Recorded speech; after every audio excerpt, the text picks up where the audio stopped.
Assalamualaikum warahmatullahi wabarakatuh. Halo semua, kembali lagi di channel Radar Manhwa. Kali ini Mimin akan melanjutkan sebuah komik yang berjudul Raja Assassin Terkuat.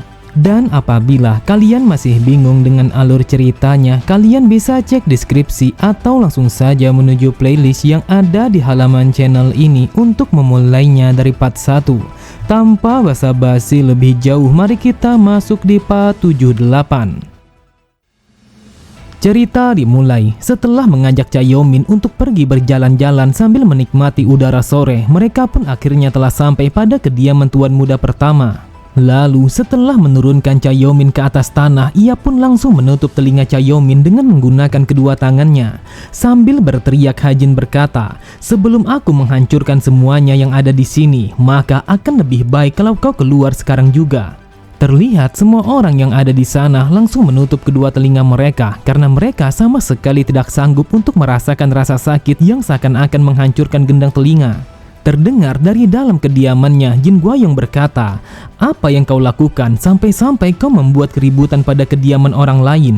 Setelah mengatakan itu, terlihat sebuah angin yang sangat mengerikan langsung berhembus dari dalam ruangan itu dengan kecepatan yang begitu dahsyat. Bahkan semua orang yang berada di tempat itu sama sekali tidak mampu untuk menahan hembusan angin yang menerjang tubuh mereka. Melihat kekuatan itu, Hajin bergumam. Aura yang ia pancarkan sama sekali tidaklah menyenangkan. Tidak lama kemudian, terlihat Jin Guayong langsung berjalan menuju ke arah luar dengan penampilan yang sangat memukau. Lalu dengan tatapan mata yang datar, ia berkata, "Yang aku dengar kalau kau sejak dari dulu sangat menyukai mengacaukan suasana.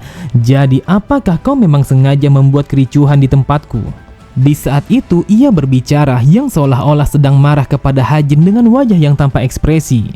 Bahkan suara yang dalam itu memiliki kekuatan magis yang sangat luar biasa. Sambil tertawa tipis, Hajin berkata, "Bukankah hal ini jauh lebih baik daripada membuat sebuah rencana tepat di belakang orang lain?" Jin Guayong berkata, "Perhatikan apa yang kau katakan. Apakah kau tahu alasanku memberikan toleransi atas kesombonganmu selama ini adalah karena aku masih memiliki rasa sayang kepadamu sebagai manusia dan juga saudaraku. Namun apa yang kau lakukan, kau sangat berani membuat kekacauan pada kediamanku." Hajin pun berkata, "Aku sama sekali tidak membutuhkan sebuah kesabaran dari dirimu. Kau adalah seorang bajingan yang mencoba untuk mengubahku menjadi bajingan tak tahu malu dengan cara menyebarkan rumor murahan itu." Dikisahkan terkadang sebuah rumor jauh lebih menakutkan daripada kebenaran. Lalu sifat manusia memanglah licik. Pada awalnya mereka dengan jelas mengatakan kalau mereka akan membela kebenaran. Akan tetapi mereka sangat suka untuk membesarkan sebuah rumor yang sama sekali tidak mendasar. Jika sebuah rumor telah berhenti pada kecurigaan dan berubah menjadi fanatisme, maka hal itu akan menjadi sebuah masalah yang sangat serius. Menggunakan opini publik tentu saja merupakan sebuah senjata yang sangat ampuh. Akan tetapi hal itu tidak dapat menjadi satu-satunya sebuah faktor yang paling menentukan antara kemenangan ataupun kekalahan. Namun alasan utama mereka menggunakan sebuah rumor adalah untuk mengendalikan pergerakan. Mengorbankan anak kecil sebagai bidak untuk mengamankan kemenangan di dalam pertarungan para suksesi. Pada dasarnya di balik penyebaran rumor itu entah disengaja ataukah tidak, akan tetapi kau tidak akan bisa untuk bergerak dengan bebas. Oleh sebab itu, kita sama sekali tidak memiliki pilihan lain selain melakukan segala upaya yang terbaik untuk mencegah memberikan sebuah kesan kepada opini publik kalau rumor itu bukanlah kebenaran. Mungkin kau bisa saja akan mengabaikan rumor itu, akan tetapi tetap saja kalau itu adalah sebuah masalah. Dan apabila kau bergerak seperti biasanya, maka rumor busuk itu akan menyebar dengan sangat luas karena opini publik adalah sebuah senjata pengendali yang paling kuat untuk membuat seseorang menjadi menderita. Dengan menggunakan sebuah rumor, maka mereka akan mudah mengingat pergerakanmu dan juga mengendalikanmu. Dan ini disebut sebagai kekuatan ilusi dan juga kebohongan. Guayong berkata, "Apakah rumor yang sangat menjijikan itu memanglah benar? Kau telah berencana untuk menggunakan yang termuda sebagai bidak dalam merebutkan posisi sang pewaris. Tetapi kau menuduhku kalau aku yang menyebarkan rumor itu kepada semua orang. Asal kau tahu, aku bukanlah orang yang picik ataupun bodoh untuk melakukan sesuatu yang seperti itu. Apakah kau pikir kalau aku akan mengambil resiko itu hanya untuk mempermainkanmu?" Dengan tatapan mata yang tajam, Guayong berkata, "Putra ketiga, hentikanlah omong kosongmu sekarang juga karena kau akan mencoreng nama baikku di hadapan semua orang." Di saat itu, terlihat sebuah ombak yang kasat mata telah menyebar dari tubuhnya. Kemudian ia kembali berkata, "Aku adalah tuan muda pertama dari kultus demonik yang paling mendekati sebagai sang pewaris selanjutnya. Mungkin di saat ini aku sangat menikmati sebuah tantangan dari perkembangan dan juga kemajuan para pesaingku. Akan tetapi aku bukanlah seorang pengecut yang hanya menggunakan sebuah rumor untuk menjatuhkan mereka semua." Di saat itu ia berbicara dengan penuh percaya diri dengan suaranya yang begitu agung. Lalu di tengah ombak yang megah itu terlihat semua orang yang ada di sana langsung terpaku dengan pidatonya sehingga membuat mereka begitu yakin. Melihat kemampuan Jin Guayong, Hajin bergumam, "Yang aku perhatikan semua orang yang ada di sini telah terbujuk dengan ucapan itu, dan itu adalah sebuah kemampuan yang sangat mirip dengan pengendalian pikiran." Bahkan Chayomin yang merupakan salah satu murid berbakat dari sang raja telah terpana dengan kata-kata yang diucapkan oleh Jin Guayong. Jadi yang harus aku lakukan saat ini adalah untuk menggoyahkan mereka semua dengan menghancurkan kepercayaan buta mereka terhadap orang itu. Kemudian Hajin pun menarik nafas panjangnya yang bersamaan dengan munculnya energi demonik yang sangat mengerikan. Pada sisi yang lain, terlihat Jin Guayong hanya terdiam ketika melihat kedua mata Hajin telah berubah menjadi merah darah. Tanpa pikir panjang sedikit pun, Hajin langsung berteriak dengan sangat keras sampai-sampai suaranya telah bergema di tempat itu dengan jarak yang begitu luas. Terlihat semua orang yang ada di sana pada awalnya telah terpaku dengan perkataan Jin Guayong. Akan tetapi setelah mendengar teriakan Hajin, mereka pun langsung bergetar dengan sangat hebat. Bahkan wajah mereka menjadi pucat yang seakan-akan kalau mental mereka telah hancur seketika. Bahkan mereka semua langsung berlutut tepat di hadapan Hajin yang seakan-akan kalau mereka telah berlutut kepada sang penguasa yang sesungguhnya. Kemudian Hajin berkata, "Aku tidak tahu bagaimana kau meyakinkan semua orang yang ada di sini. Akan tetapi kau tidak akan bisa mengulanginya untuk yang kedua kalinya. Lagi pula mereka semua bukanlah orang-orang yang bodoh." Melihat tindakan Hajin, terlihat ekspresi Jin Guayong menjadi begitu bingung. Ia bergumam, bagaimana mungkin orang ini bisa menguasai sebuah teknik yang terlarang, yaitu raungan sang Raja Singa. Dia telah berteriak dengan menggunakan tenaga dalam untuk menggunakan teknik itu. Akan tetapi yang aku tahu kalau ini adalah sebuah teknik yang berasal dari seni bela diri Buddha. Kemudian Jin Guayong berkata, "Aku yakin kalau semua orang sudah pasti akan terkejut setelah mendengar teriakanmu karena ini adalah sebuah teknik yang tidak dimiliki oleh kultus demonik." Sambil tertawa jahat, Hajin berkata, "Jika lawanku telah keluar dengan menggunakan serangan yang kuat, maka aku akan melakukan serangan balik untuk melawan orang itu dengan serangan yang jauh lebih kuat." Mendengar itu, Jin Guayong langsung memalingkan tubuhnya sembari mengajak mereka untuk masuk ke dalam rumahnya. Akan tetapi Hajin pun langsung menolaknya. Ia berkata, "Aku sama sekali tidak ingin mengambil sebuah resiko dengan mengikuti seseorang yang menyebarkan rumor bodoh seperti itu. Namun kita akan pergi pada sebuah tempat yang dikenal sebagai Pavilion Kabut Ungu. Yang aku dengar kalau mereka akan menghidangkan berbagai macam makanan yang sangat cocok untuk pembicaraan kita." Beberapa saat kemudian mereka semua langsung berjalan untuk menuju Pavilion Kabut Ungu. Sambil berjalan, Yomin berkata, "Entah kenapa semua orang begitu percaya dengan rumor itu kalau kau akan menyakitiku. Sampai saat ini aku sangat percaya kalau kau sama sekali tidak akan pernah menyakitiku." Hajin pun berkata, meskipun rumor itu hanyalah kebohongan, akan tetapi entah kenapa ada begitu banyak orang-orang bodoh yang percaya akan hal itu, yang bahkan tidak mengetahui akan kebenarannya. Kemudian dengan mata yang berbinar, Yomin berkata, "Wahai kakak ketiga, apakah kau benar-benar ingin menjadi sang pewaris selanjutnya?" Tepat di sampingnya, Sodang berkata, "Wahai nona muda, kau tidak boleh menanyakan sesuatu yang seperti itu kepada tuan muda karena itu adalah pertanyaan yang tidak sopan." Sambil berlutut di hadapan Yomin, Hajin berkata, "Sudah pasti kalau aku sangat ingin menjadi pewaris sang raja karena aku memiliki sebuah mimpi yang harus aku raih." Terlihat Hajin hanya tersenyum saat mendengar Yomin yang bertanya mimpi apa yang ia miliki. Lalu Hajin berkata, "Ini adalah sebuah mimpi yang menakutkan untuk dibicarakan kepadamu.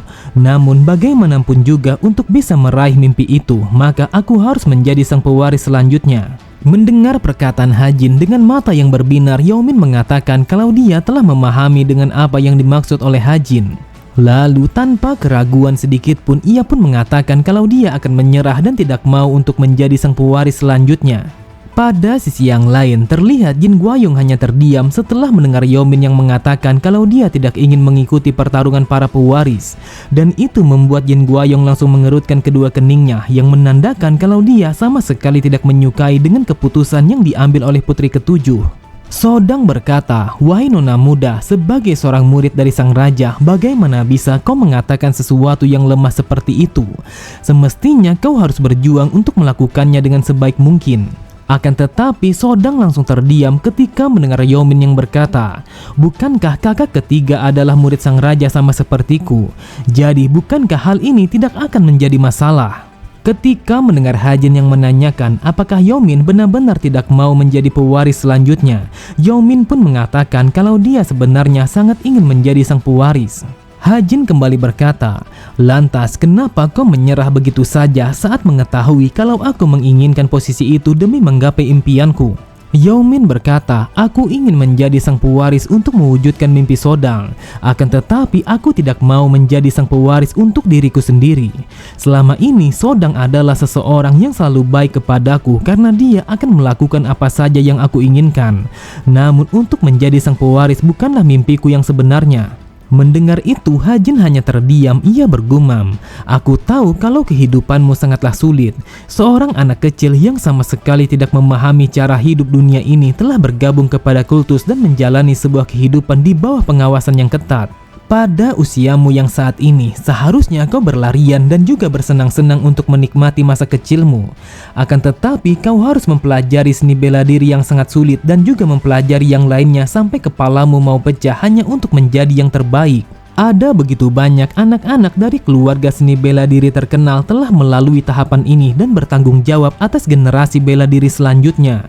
Sebuah kehidupan yang dirampas oleh kebebasan pribadi adalah sesuatu yang sangat mengerikan."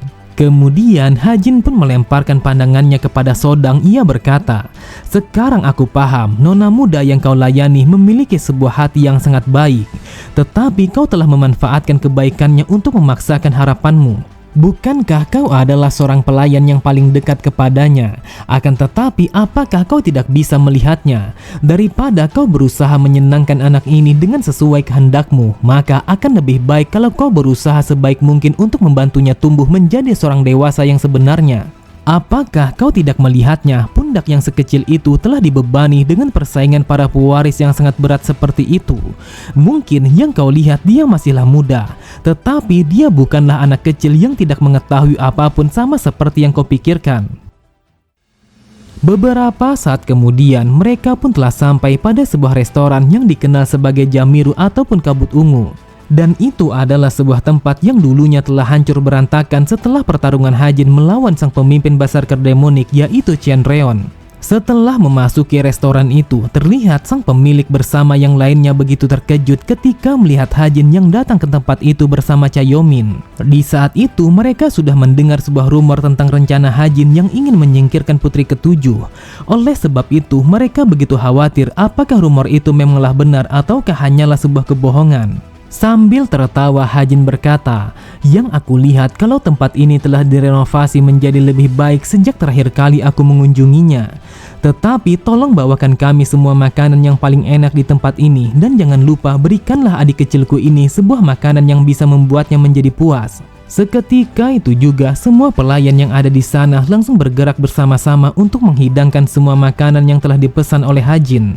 Tidak lama kemudian, mereka pun telah duduk bersama-sama pada sebuah ruangan yang hanya dikhususkan bagi para petinggi dan juga para pewaris kultus demonik.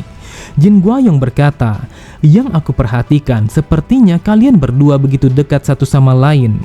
Yao Min pun berkata, "Kakak ketiga telah menyelamatkanku dari serangan racun yang dilakukan oleh putra keempat kepadaku." Jin Guayong kembali berkata, "Yang aku dengar kalau kau mengatakan bahwa kau sama sekali tidak ingin menjadi sang pewaris. Jika memang seperti itu, maka pulanglah sekarang juga." Sontak Yao Min sangatlah terkejut. Ia sama sekali tidak menyangka kalau kakak pertamanya telah mengatakan sesuatu yang seperti itu. Meskipun Jin Guayong telah mengatakan dengan nada yang begitu tenang, akan tetapi hal itu telah membuat Yao Min menjadi ketakutan. Kemudian Jin Guoyong kembali berkata, ini adalah panggung yang hanya bisa dimasuki oleh mereka yang diizinkan untuk berdiri di atasnya. Jika kau menyerah di dalam pertarungan para pewaris, maka pada hakikatnya kau telah kehilangan hakmu untuk berdiri di tempat ini. Jadi pergilah sekarang juga. Seketika itu juga Yomin meneteskan air matanya sembari mengatakan kalau dia akan pulang. Namun tepat di sampingnya dengan santainya Hajin meminta kepada Yomin untuk tetap berada di tempat itu. Lalu sambil menikmati makanannya Hajin berkata, jika kau pulang maka siapa yang akan membantu kami untuk menghabiskan makanan ini? Jadi tetaplah bersamaku dan makanlah sebanyak yang kau inginkan. Melihat Yomin yang kembali tersenyum, Jin Guoyong bergumam, dia bereaksi lebih kuat terhadap perkataan putra ketiga daripada perkataanku yang merupakan kakak pertamanya. Kemudian dengan tatapan mata yang tajam Jin Guoyong berkata, Chayomin, apakah kau telah mengabaikan perkataan kakak tertuamu? Mendengar Jin Guoyong yang mencoba memberikan intimidasi kepada Chayomin, terlihat Hajin langsung menghempaskan kedua tangannya ke atas meja. Lalu Hajin berkata, dasar sialan, entah kenapa semua orang selalu saja sangat berusaha untuk menghancurkan perasaan anak kecil. Asal kau tahu, jika kau adalah orang yang sudah dewasa, seharusnya kau memberikan contoh dan juga pengajaran yang baik kepada anak kecil. Terlihat Yomin hanya terdiam, ia tidak menyangka kalau kakak ketiganya telah membelanya sampai sejauh itu, meskipun yang ia hadapi adalah Jin Guoyong yang merupakan seseorang yang paling kuat dari ketujuh murid sang raja.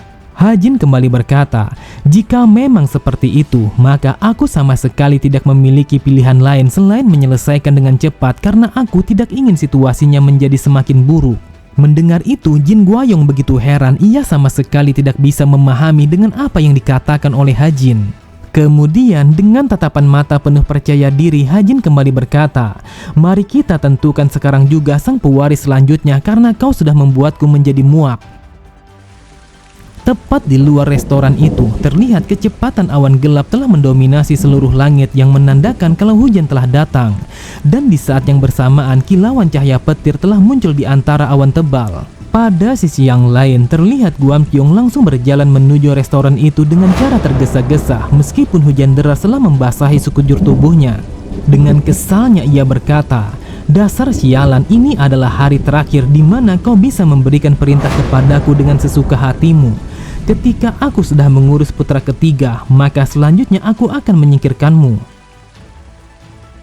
Oke semua, cukup sampai di sini dulu pembahasan alur cerita kita. Sampai jumpa di video selanjutnya. Wassalamualaikum warahmatullahi wabarakatuh.